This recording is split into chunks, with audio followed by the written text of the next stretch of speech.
Welcome back to CLIC Connect. I'm your host, Craig. Guess what?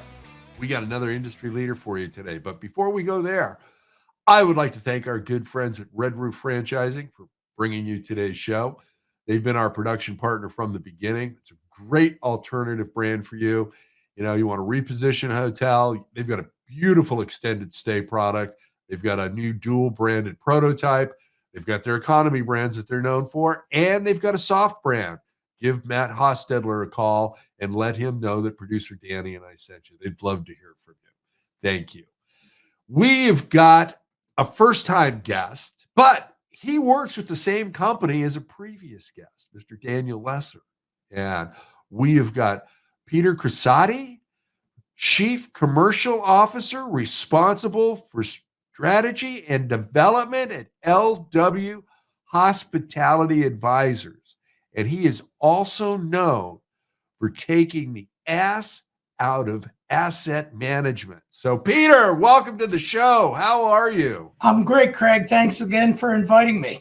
My pleasure. Now, did I get your last name right or did I butcher it? You got it. You can call me anything you want as long as the check is made out to the right spelling. It's Kressaty. Yeah, you bet. Kressaty. Okay. And don't call me late for dinner. So, yeah, exactly. I answered almost anything because I've been called Greg my entire life, So yeah, I've been called Paul my whole life. So that's okay. There you go. Peter, do me a favor. Would you tell the audience about yourself and your firm, please? You bet. I am a career hotelier, started in operations and sales my whole life. I've had the extreme pleasure of traveling the world. Much like George Washington, I've stayed in over 400 luxury hotels and mid-scale and limited service hotels all over the world. Since I can remember, I always knew that I wanted to work in the hotel business.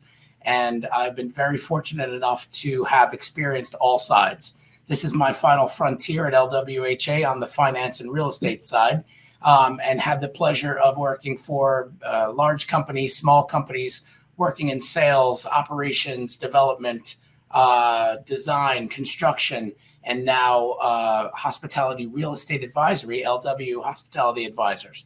So it's been a great 2.5 years. I've known Dan Lesser and Evan Weiss, the co-founders, literally my whole life. So it's fun to run from them for a couple years, but I could run, but I couldn't hide. They finally convinced me, drugged me, and told me to come. So here I am. I love that story. And you know what? That's one of the best things about the hospitality industry. You're typically working with friends.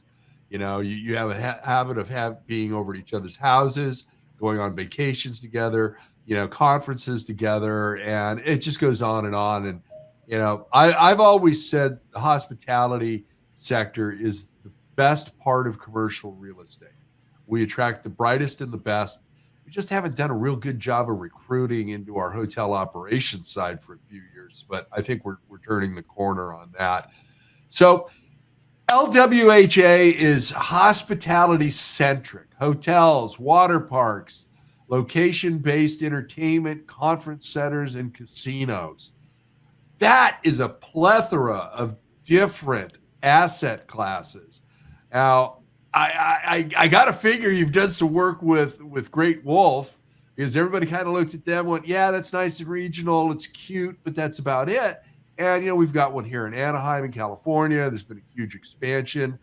And you've now got these surf water parks that there's about, I think, 25 of them supposedly in the development pipeline. So tell us about these different assets and what you're doing to help your clients, please. Yeah, you bet. So we specialize in hospitality because it's a prerequisite to work at LWHA for the most part. I'd say 95% of our team all have to have worked in a hotel before, because it's really difficult to appraise them, value them, do a feasibility study, or furthermore, asset manage a management company for an owner if you've never worked at a hotel. And it's always boggled my mind to report to these sort of folks. And as I came up in my career, reporting to asset managers, and they never worked in a hotel. So they had a hard time translating, the gaps they find on a P&L to the operation and then back to the health and wellness of that P&L.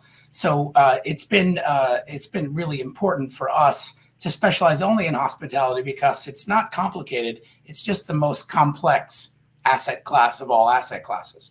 So a lot of our competitors on the valuation and asset management side asset manage or value other asset classes like office, multifamily, commercial, retail.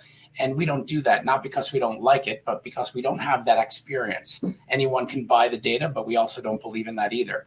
So because of the data that we've amassed over the years in doing our assignments, we have that much more knowledge and have the ability to help influence and inspire and walk more than a mile in a general manager's shoes, for example, and being able to effectively impact positively, not only their experience, but the almighty dollar, top and bottom on the P&L.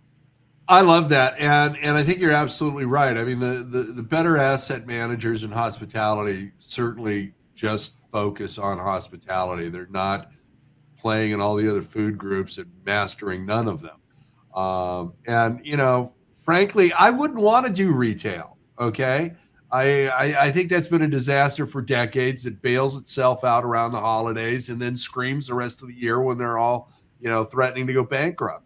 But that's just me. Yeah, of course. I've taken credit with hospitality and hotels becoming the darling asset class of our country.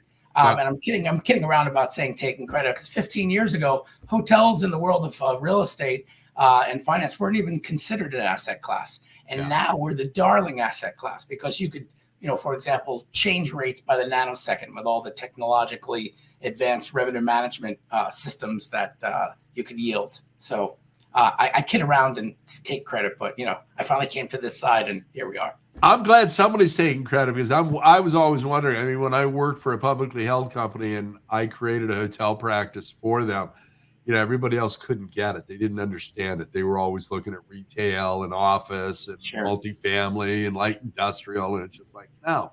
I said, my side of the street is a two-part business. It's a real estate play and it's a cash business. That's right. And it's a 24-hour lease. So we're moving, we're turning and burning all the time. I said, how do you think Bill Marriott figured out, what they were doing in their hotel in Tokyo, Honolulu, Los Angeles, Washington, D.C., London, and Paris all at the same time? It's because we're really good with technology when we spend the money on it. So exactly. So casinos have got to be something that have got to hold a lot of moving parts, obviously. But that's got to be a really, interesting segment that you're working on. Would you tell the audience a little bit about that, please? Yeah, sure. So in some cases, we get to do both sides of the company. That's, of course, valuation and asset management. But we've had the extreme pleasure of valuing some very large casinos in Las Vegas, for example, and then some other small ones, outside of Vegas. In the world of casinos, it's Vegas or non-Vegas, or Macau or non-Macau, internationally. Although here at LWHA, we've only done really our best work in the Americas and a little bit in the UK. But valuing casinos are very different because each casino has a very different SOP or standards in which they bill back or credit the revenue on the hotel side. Because as we all know, casinos are so beautiful. Why do you think? Because the house always wins in the most part. So the hotel has become a bit of an amenity, if you will, to the casino. And not to get too technical, but it's very different than that of a hotel. But it's still a hotel asset that is part of the casino side.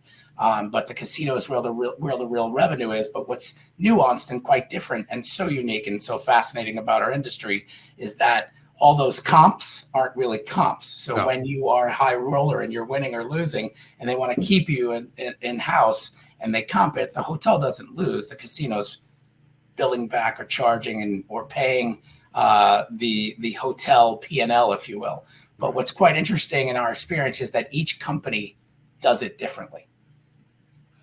I would imagine so, but I've also got to imagine, especially in Nevada, I can't speak to Atlantic City, but the gaming commission there, they've got to have a standard accounting procedures that that they there's no deviating. This is it, because our people are coming in and you're paying for the audit, but man, we are doing a deep dive into everything. Yeah, on the casino side, 100%. On the hotel side, not so much. Not so much. Yeah. Yeah. Exactly. Yeah. Which one of these asset classes is keeping you busy and really sparking your interest more so than any other?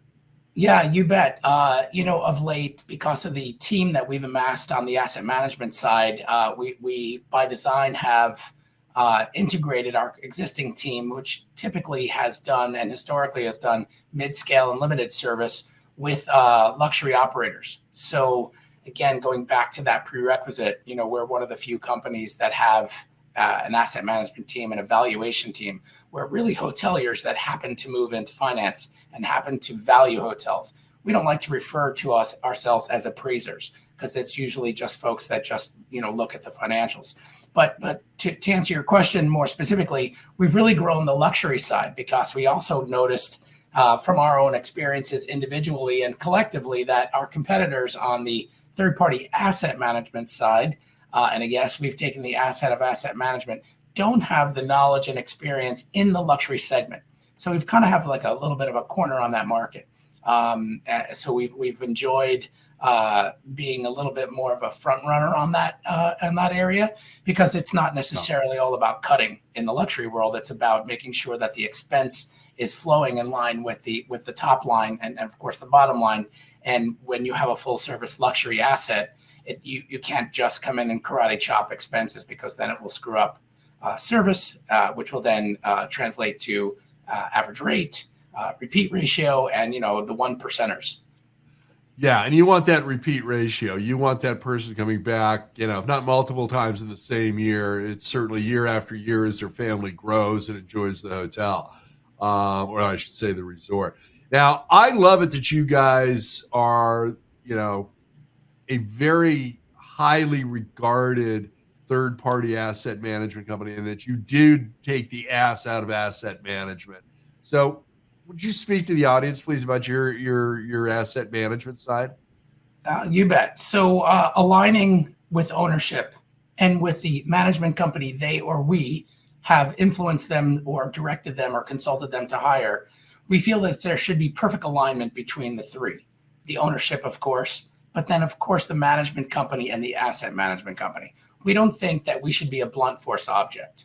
We also don't feel that we should posture and try to induce additional value or perceived additional value in the eyes of an owner. Unfortunately, or what it is, again, in my entire career, I have reported to asset managers that sort of fake it to make it. And it's quite obvious. So we have so much data at our company and so much experience and combined knowledge that, we're the first to share the successes with an owner that that a management company has accomplished. But equally, we have to point out where the gaps are. But what's quite unique, again, about us and what drives us and motivates us to do more is that we're one of the few asset management teams, third party that is. There's also, in-house, which we don't compete with. So in the third party world, that we could very clearly translate those gaps into the operation, affect change, and then translate those back from operation back to the P&L. And that is really, really the name of the game. And when we do that in a collaborative way, we think that's so much more effective. We're not here to take the manager's job. We're not here to become the management company. The management company manages the hotel day to day. We manage it and gatekeep it, say monthly, quarterly, annually, just for brevity's sake. Absolutely. Now, I know when I was with one hotel management group, it was, constantly looking at, not only the P&Ls, but, I want to see the utility charges. Where can we save some money there? What's going on here? You guys get into everything. It's, the insurance is coming up. It's time to renew, a few months out. So, okay, let's take a look at that. Let's take it out for quotes, various other things. So in an ideal condition, you're adding to the bottom line every month, every quarter, half year, annually, and helping them streamline everything and getting ready for the next fiscal year as well. And I think it's invaluable. And that hand in glove scenario that you've got with the management company is critical. I mean, I've seen people that on both sides of that fence that are at each other's throat, and that's never pretty. And the owner's the one that ends up losing along with the asset. Right. And it's not just about cutting, it's also the top line. Yeah. Not a lot of asset managers, again, not to speak ill of all competitors, but just around the spectrum, don't have the sales experience, let alone the on-property experience. So is the top line where it should be? What's your market mix? What's the ADR? What's the yield? What revenue management system do you use? Are you getting your fair share and then some? So it is about cutting sometimes, maybe. Yeah. But it's also about understanding what the top line is, where you are in your star comp set. Furthermore, but if they've gotten to that point, again, you'll get the asset manager says, well, this is wrong, fix it. Well, our answer to that is if they knew how to fix it, they wouldn't be there in the first place. So it's our job to make sure we help them fix it and utilize our combined resources to fuel the top line and fuel the bottom line and everything in the middle. Absolutely. Consulting and advisory. Now, I've had many conversations with Daniel, and I know you guys take a lot of pride in new hotel owners and helping to educate them on the business. Now, you're getting one-offs, finite engagements. These can sometimes act as a paid dress rehearsal. Could you do a deeper dive on that, please? Yeah, you bet. So outside of annual recurring asset management agreements of record, we are the asset manager. We will also take shorter term engagements. So for example, 60, 90 days, an owner will say, I bought this piece of dirt, or I'm going to buy this piece of dirt. And I'm building a hotel. You or another company did the feasibility. Which brand should it be? Which brand manager should it be? Which management company should it be?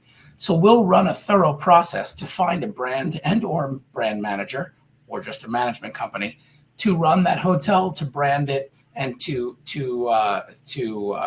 vet each of them and do an RFP, a formal RFP process. From that experience with the owner, we call it a paid dress rehearsal because they need our help to go through the process and then also negotiate pricing. Key money, no key money, it runs the gamut. So, in doing so, they get an experience to work with us. We get experience to work with them. And then hopefully from our good work and great efforts, that we then become eventually the hired third-party asset manager if they should need one. So, up to and including, we just did an engagement for a hotel that we did appraisal work for. And a few years later, they were ready to open, and they wanted our influence and our seat at the table on the final say on who the executive committee members were. So that really indirectly results in finance, but that's, again, a service that we'll do, that anything that affects that revenue.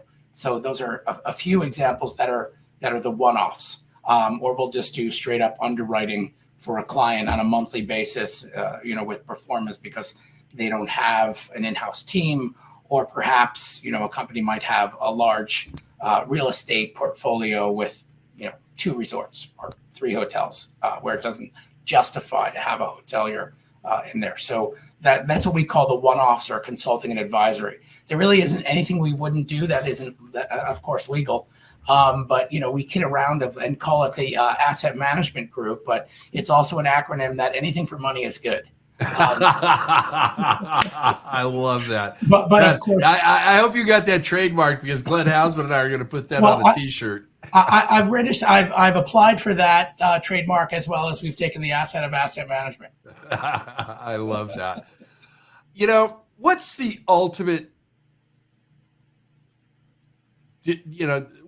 What's the ultimate difference between you and another advisory and asset management group? You're all ex-hoteliers on the ops side. So, I think that brings you a unique look and feel to your practice, but what's the differentiator for you guys? I think our culture is really phenomenal, and I can't take any credit for that. maybe making it a little bit better and cleaner and not cleaner, but more elevated. Dan and Evan, the co-founders of the company, have created such a culture of professionalism, respect, and just fun. It is an absolutely spectacular company to work for. And that translates directly in the quality of work. So copying and pasting in the world of valuation is a big no-no. Companies still do it. They hire sometimes a little, inexperienced grunt workers, analysts, and that's okay. But as do we. But they have to be led, monitored, and inspired. I think our biggest differentiator is how well we train and how much we threaten shortcuts, copying, pasting, and quality. We are a boutique, if you will. Some people call it that, valuation and asset management company. We're about 43 people nationwide, half in New York and the other half strategically placed around the perimeter of the country, with Denver right in the middle, being an important hotel city. But, when you motivate and inspire a team, you're breathing confidence at all levels into them feeling great about being here. And then furthermore, and subsequently, the quality of their work. And if you do cut corners or copy and paste any part of a report, you will lose part of your pinky. Well, you know what? As soon as I heard that, I started going back to those loan documents that I continue to pay for that were drafted in 1984 and revised in the 90s and again after the financial meltdown. I mean, haven't these loan documents been paid off yet by the bank? It seems like that's a cut and paste that I'm constantly paying for. So no, we don't allow it. And you know what? We make it clear so everybody knows the expectation. Yeah. I think that's great. Talent acquisition is super important. When I joined the firm almost 2.5 years ago, Evan and Dan said we need, like 8 people and hire them yesterday. But of course we didn't rush it, and we really did a thorough process, and we're really happy to, still be with these folks and make sure that we've guided them along the way. That speaks volumes of the founders, the culture of the company, the pride and ownership of being there by each and every one of you. Today's world, that doesn't happen a whole lot. It's somebody's there 6 months, maybe 2 years, then off and bouncing around. And it's hard to develop not only good habits, but a good to great culture when people are constantly on the move like that. Yeah. Okay, my friend, are you ready for our lightning round? I'm ready. Okay. Producer Danny's going to put 2 minutes on the clock starting now. Favorite sport? Football. Corvette or Porsche? Porsche. Ooh. I know one of your partners has a Corvette. Yes, he does. That's why I said Porsche. Movie or play? Movie. Favorite band, group, duo, or solo artist? Rush. Nice. Social media? Not really for me. LinkedIn. There you go. Aisle or window? Aisle. Streaming or cable? Streaming. Hotel lobby? Ocean House, Watch Hill, Rhode Island. Nice. Best restaurant in your city? Oh, that's a tough one. I'm a New Yorker. There's so many. The Polo Bar is one. One of many that comes to mind. Okay, that works. Vacation, international or U.S.? Why choose? Nice. You did that with 52 seconds left. Way to go. So you guys do obviously a lot of work in the continental United States, and I'm going to venture into Canada as well. What other international markets are you guys working in? So we've done a little bit in Canada. We do, quite a bit, obviously in all of the Americas, but mostly in the U.S. We have done some work in the UK, but really that's it at this point. Nice. I think that's plenty to keep you busy. Now, I happen to think that Canada is a huge growth potential. How are you seeing that market, whether it's Toronto or Vancouver or anywhere in between? Well, those are the two financial capitals of Canada, of course, and there's plenty to be had. In the third-party asset management world, many of our competitors have 25 years on us, right? And so we're still scratching our way to a seat at the table. On the valuation side, we're very well known throughout the Americas and have, again, that fantastic reputation that we've not only worked hard for, but continue to work hard for. And that's a big difference too. You have to, once you're at the top, you have to stay at the top in terms of reputation. And you can never just say, oh yeah, well, we're the best and that's it. Canada has great opportunities, but we don't have anybody sitting there. Toronto or Vancouver, I think I would pick Toronto. We've talked about growing there. We do get, a few bits of business, but you have to be in it to win it. We'll get there. Good for you guys. I look forward to that. I can't wait to get that press announcement, and then we'll have you back on the show for that, but also well ahead of that for another round. I love having you guys on the show, and you make us all smarter, and I thank you for that, Peter. We're looking forward to having you and Daniel at the 7th Annual California Lodging Investment Conference in March. Thank you for just a great show today. How can people get a hold of you? You could reach me on our website, lwhospitalityadvisors.com. You can call me on my cell phone, which is on our contact page. Our V cards, our QR codes are all on the contact page. Peter.Kressaty at lwhadvisors.com.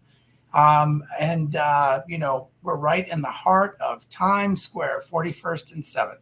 Nice. Or just Google me or find me through LinkedIn. My last name's pretty unique. There aren't many Kressatys out there. So reach out and we promise to get back to you pretty quickly. We don't want you to work so hard to work with us. Now, did you spend $1,000 on a table at Fridays for watching the ball come down? I do not, because we can see the ball from our office. There you go. That's even better. You have it catered in and it's nice and comfortable. Yeah. We're gonna start renting the office for folks to come in and watch the ball. But no, we have not done that.